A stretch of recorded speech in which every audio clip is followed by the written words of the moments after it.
శ్రీగురుభ్యో నమః. శ్రీ మహాగణాధిపతయ నమః. శ్రీ సరస్వత్యై నమః.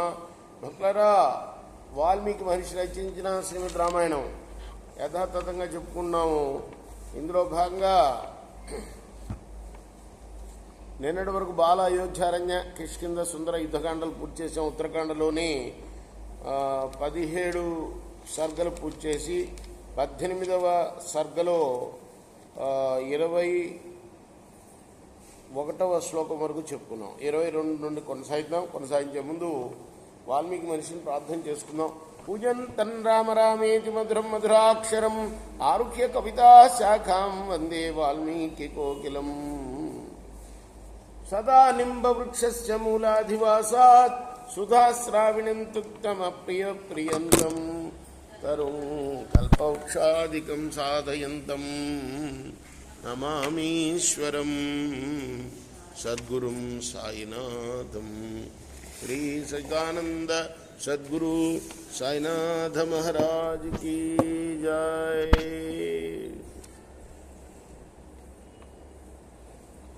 రావణే తు గతే దేవాస్యేంద్రాశ్చైవ దివౌకసః తతః స్వాం యోనిమాసాజ్య తాని సత్వాని చ బ్రువన్. రావణాసురుడు వెళ్ళిపోయిన తర్వాత ఇంద్రుడు మొదలైన దేవతలందరూ కూడా మళ్ళీ తమ తమ రూపాలను దాల్చి అక్కడున్న జంతువులతో అంటున్నారు, హర్షాత్తదా బ్రవీంద్రో మయూరన్నీలబర్హిణం ప్రీతోస్మి తవ ధర్మజ్ఞ భుజంగాద్యనతే భయం. ఇంద్రుడు నెమలితో అంటున్నట్ట, ధర్మాలు తెలిసిందానా, నీ విషయంలో సంతోషించాను, నీకిక సర్పాల వల్ల భయం ఉండదు. అంటే అక్కడున్న ఆ పక్షుల రూపంలో వీళ్ళు వెళ్ళిపోయారనమాట ఆ రూపాల్లోకి. కాబట్టి ఆ నెమల్ని పొగుడుతున్నాడు అనమాట. ఇక నీకెప్పుడు కూడాను వరం కూడా ఇస్తున్నాడు, నీలో నన్ను ఉంచుకున్నావు కాబట్టి నీకు వరం ఇస్తున్నా, నీకు శాపాల పాముల వల్ల భయం ఉండదు. ఇదన్నేత్ర సహస్రంతు యత్తద్బర్హే భవిష్యతి వర్షమానే మహిముదం ప్రాప్స్యసే ప్రీతి లక్షణం ఏవమింద్రో వరం ప్రాదాన్ మయూరస్య సురేశ్వర. అంతేకాదు, నాకే 1000 కళ్ళున్నాయి కదా, నాకు ఈ 1000 కళ్ళు నీ పింఛం మీద ఉంటాయి. అలాగే నేను వర్షాలు కురిపించేటప్పుడు నువ్వు ఆనందంతో నాట్యం చేస్తావు.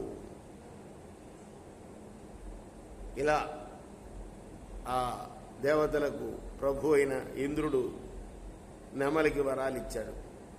నీలాహకిల పురా బర్హా మయూరాణాన్నరాధిప స్వాధిపాద్వరం ప్రాప్య గతా సర్వేపి బర్హిణః.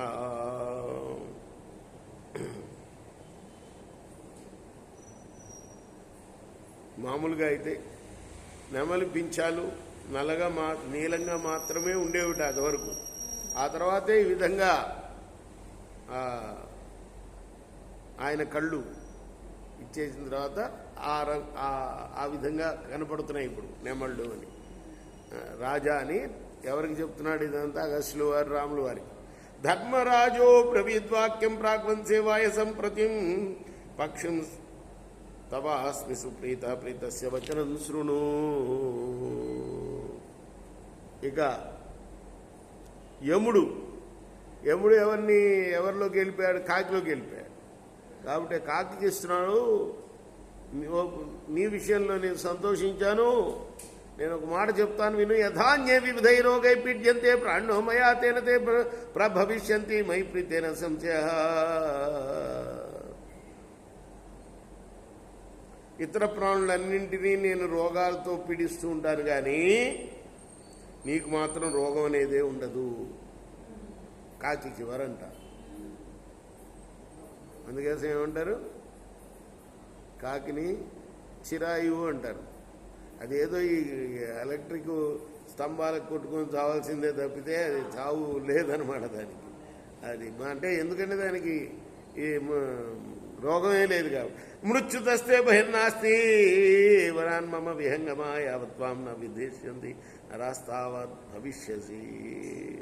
నీకు అసలు మృత్యు భయం లేదే పో. నరులు నిన్ను చంపే వరకు నువ్వు జీవించే ఉంటావు. అంటే ఇంకా రోగం రాదు, మృత్యు రాదు నీకు. అంతవరం ఉందట కాకి. అంటే నరుడు వల్ల అంటే మనం పుట్టించిన కరెంటే కదా, ఆ కరెంటు తీగలు పట్టుకొని చచ్చిపోతూ ఉంటుంది. అందుకు మనం చంపం కాకిని ఎప్పుడు కదా. నరుల వల్ల మాత్రమే చావు నీకు, వాళ్ళు చంపితేనే చస్తావు, అంతేగాని మామూలు చావు మాత్రం నీకు లేదు. కాకిని చిరాయు అంటారు. ఏ చమద్విషయస్తావై మానవాక్షుదయార్థిత. ఎంత ఎందుకు వచ్చిన రావణాసురుడికి భయపడి వీళ్ళు మరుత్తు యజ్ఞం చేస్తుంటే వచ్చిన దేవతలందరూ కూడాను ఆయా పక్షుల్లోకి వెళ్ళిపోయారట.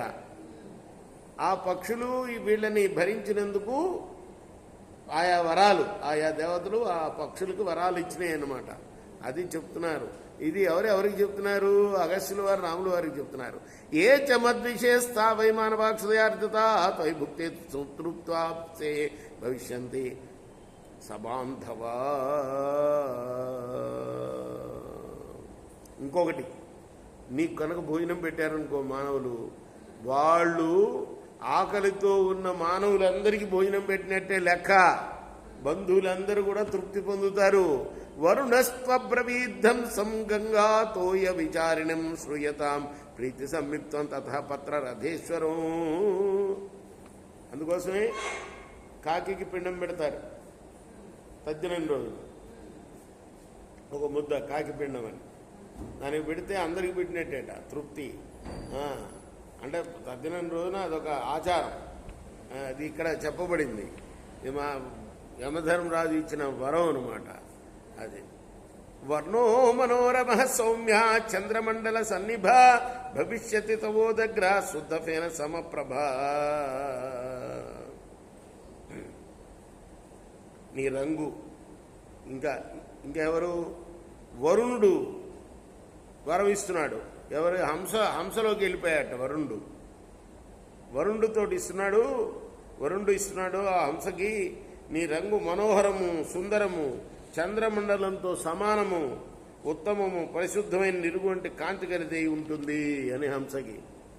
అలానే మచ్చరీరం సమాసాధ్య కాంతో నిత్యం భవిష్యసి ప్రాప్ససే చాతులాం ప్రీతి మేతన్నే ప్రీతి లక్షణం. నీవు నా శరీరమైన జలం మీద ఎప్పుడు విహరిస్తూ మనోహరంగా ఉంటావు. వరుణదేవుడు అంటే నీళ్లదేవుడే కదా, ఆయన నుంచే వర్షం వచ్చేది. అధికమైన సంతోషం పొందుతావు. ఇది నాకు నీ విషయంలో కలిగిన సంతోషానికి గుర్తు సుమా.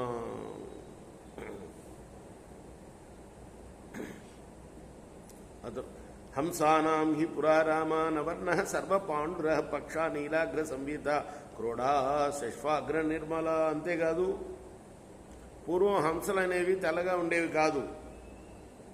అలానే వాటి రెక్కల చివరి భాగం నీలవర్ణంతో, వక్షస్థలం పచ్చగడ్డి చిగుళ్ళ రంగుతోటి ఉండేవి. అయితే ఇప్పుడు తెల్లగా ఉండేటట్టుగా వరం ఇస్తున్నాను అని చెప్తున్నాడు అనమాట. హంసలు అనేవి మనం చూడలే, ఎక్కడ ఉంటాయో తెలియదు. హంసలు తెల్లగా ఉంటాయట, ఎందుకంటే ఈయన ఎప్పుడు ఇచ్చిన వరం వల్ల. కృష్ణార్పణమస్తు. రేపు మనం 34వ శ్లోకం నుండి కొనసాగిద్దాం.